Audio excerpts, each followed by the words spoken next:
Cholera की शुरुआत 19वीं सदी में हुई थी, लेकिन इस बीमारी की असल और पहला आउटब्रेक बंगाल इंडिया में 1817 के आसपास देखने को मिला।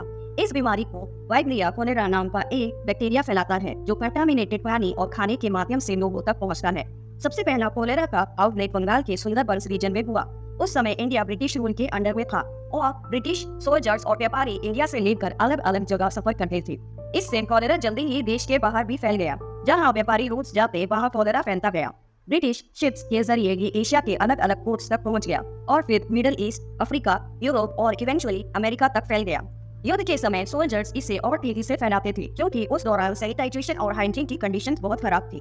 कोलेरा का मुख्य कारण कंटामिनेटेड पानी था। जब पानी के सोर्स जैसे नदी या कुएं, सीवेज या ह्यूमन वेस्ट के संपर्क में आते थे तो पानी में विब्रिया कोलेराई बैक्टीरिया फैल जाता था। गरीब और डेंस आबादी यानी भीड़ भाड़ वाले इलाकों में जहां सैनिटाइजेशन अच्छी नहीं थी, वहां ये बीमारी और तेजी से फैली। कोलेरा के लक्षण बहुत सीवियर होते हैं। शुरुआत में तेज डायरिया और उल्टी होती है, जिससे बॉडी जल्दी ही पानी और सॉल्ट खो देती है। अगर टाइमली ट्रीटमेंट नहीं मिले तो एक व्यक्ति कुछ ही घंटों में डिहाइड्रेशन यानी पानी की कमी से मर सकता है।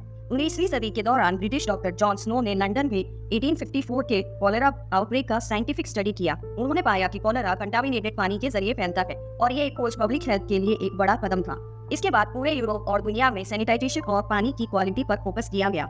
आज भी कोलेरा का खतरा इन जगहों पर है जहां सफाई और पानी की सुविधाएं अच्छी नहीं हैं, खासकर गरीब देशों और जगहों में। इस बीमारी के आउटब्रेक को रोकने के लिए safe drinking water, proper sewage system और हाइजीन को मेंटेन करना जरूरी है। आज के समय में वैक्सीन और एंटीबायोटिक्स के माध्यम से इस बीमारी का इलाज संभव है, लेकिन इसका प्रिवेंशन सबसे पहला और इम्पोर्टेंट स्टेप है। कोलेरा ने दुनिया को ये याद दिलाया कि स्वच्छता और पानी की शुद्धता कितनी जरूरी है। यहाँ तक पहुँचने के लिए कई लोगों ने अपनी जान गंवा दी थी, लेकिन आज हमारे पास कोलेरा जैसे इन्फेक्शन से लड़ने के लिए तरीके हैं। लेकिन फिर भी जहाँ पानी साफ नहीं होगा वहाँ कोलेरा जैसे खतरे बने रहेंगे।